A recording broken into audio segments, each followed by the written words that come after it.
It happened on a Thursday. The kind of Thursday where the skies look too clear for tragedy, the kind that tricks you into believing nothing could possibly go wrong. But everything did. I was on the phone with my daughter, Mia. She was just 17 and recovering from open heart surgery. We were planning her surprise 18th birthday when I heard the sharp crack of gunfire echo through the speaker, followed by silence. No scream, no words, just static. She had been driving back from her cardiologist appointment, slow and careful like always. Her heart couldn't handle stress, and she knew it. What she didn't know was that today, she'd cross paths with the worst kind of neighbor, the kind you never think will snap until they do. Karen, the self-proclaimed enforcer of the HOA, a woman who believed stop signs didn't apply to her, but heaven forbid your mailbox was a shade off regulation.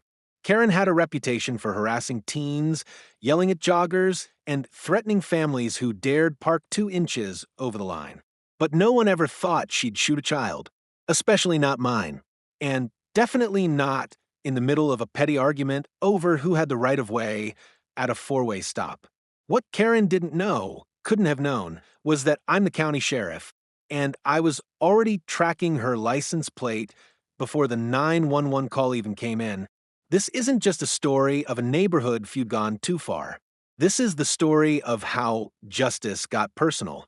Real personal. My name is Mark Ellison. I've worn the badge for over 23 years. I've seen criminals, liars, cheats, and even a few monsters, but nothing prepared me for the day my daughter became a target. Mia was born with a rare congenital heart defect. From the very beginning, she was fragile, in and out of surgeries, hooked to machines most of her childhood. But she never let it break her spirit. She painted. She wrote music. She made our small home in Springwood feel like a castle full of laughter, even on the hardest days. She didn't ask for much, just a little independence and freedom like any teenager. Which is why, when she finally got cleared to drive short distances after her latest surgery, I bought her a used blue Corolla. She cried when we handed her the keys. That was 6 weeks ago. Springwood is one of those HOA heaven neighborhoods. You know the type: trimmed lawns, cookie-cutter houses, and neighbors who care more about hedge height than actual kindness. Karen lived 4 doors down. 50-something. Divorced. Wore tennis skirts but never played. She always seemed to be watching, like she had nothing better to do than police the neighborhood with her iPhone and clipboard. She once called the HOA board because Mia's front porch light was left on past midnight. Then she started following her home from school. Once, she stood at the edge of our driveway, just watching Mia unload groceries. No words, no expression, just stared like she had some kind of silent vendetta. I brushed it off. I wish I hadn't. The morning of the shooting, I was home reviewing case files. Mia had an appointment with her heart specialist downtown. She texted me just before she left, traffic light, be back in 30.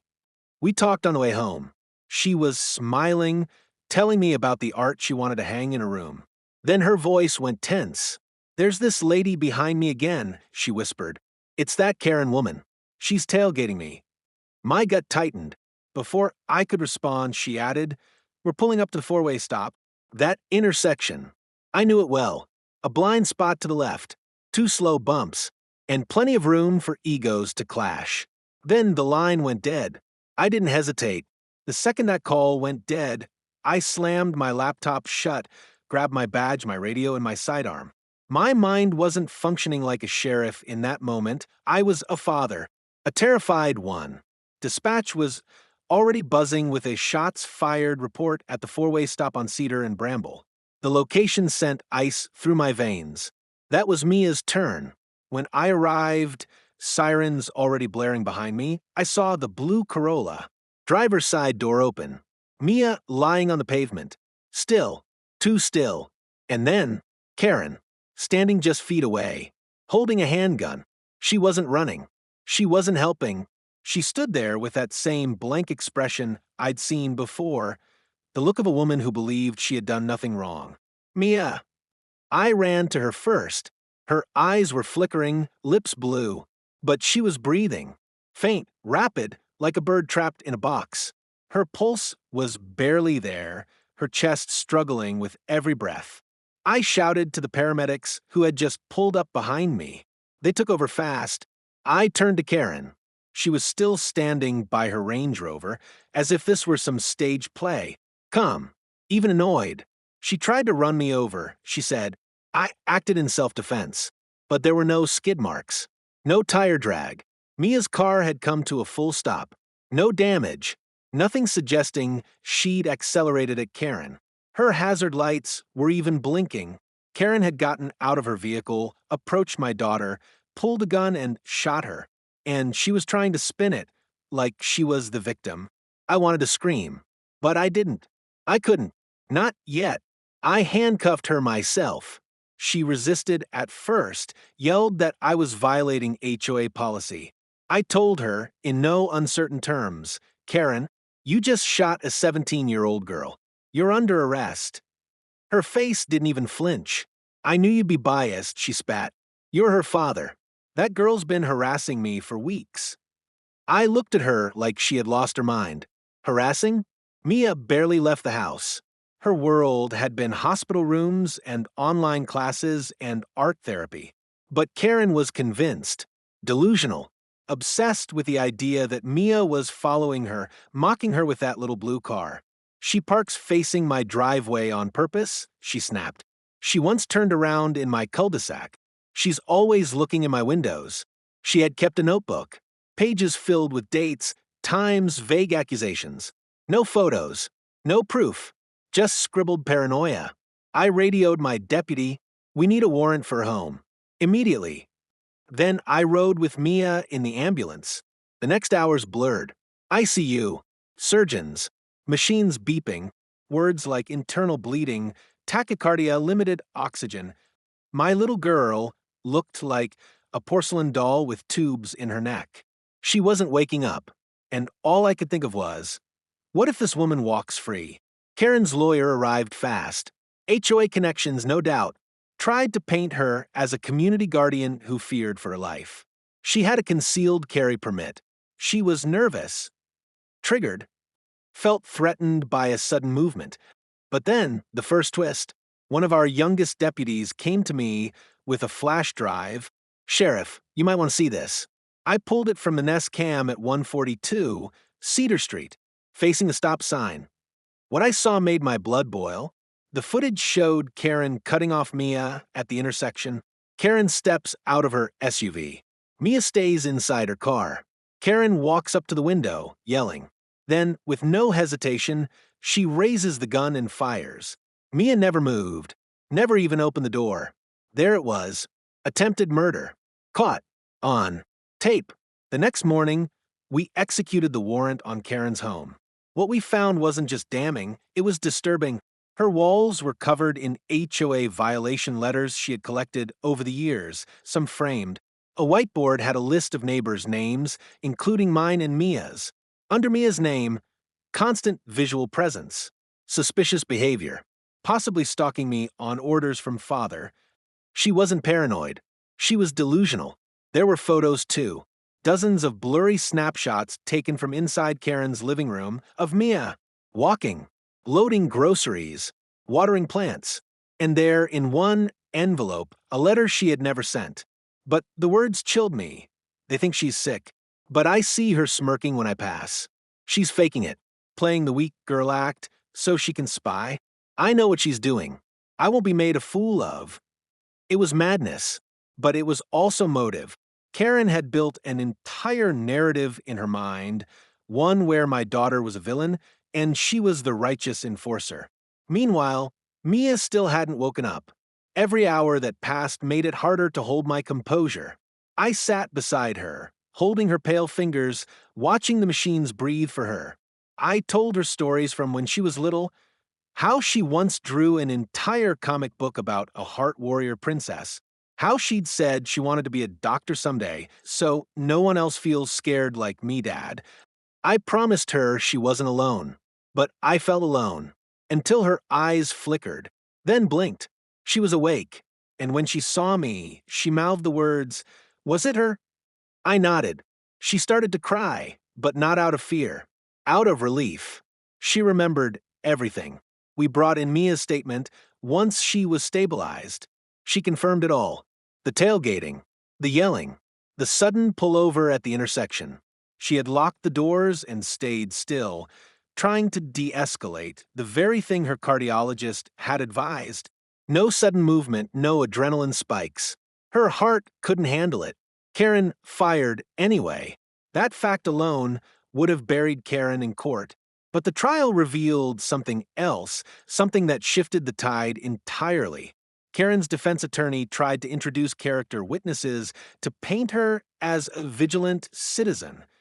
But one man, Dave Mullins, former HOA president, turned hostile on the stand.